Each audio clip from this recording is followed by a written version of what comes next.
Ова е шанса за Полска и 1:0 ако нема офсайд код Саба. 33-та минута.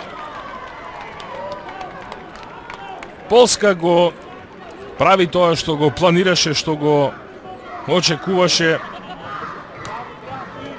Уште еднаш ова проигрување. Мислам дека тука се е чисто Мелики.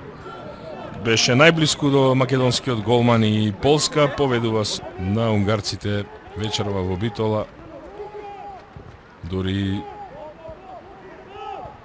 помалку наклонето за Македонија. Сега ова е опасен старт, жолт картон за Димески, втор значи црвен. И завршува надпреварот за централниот дефанзивец. Јасно му беше по задоцнетиот старт дека ќе го заврши овој надпревар пред време.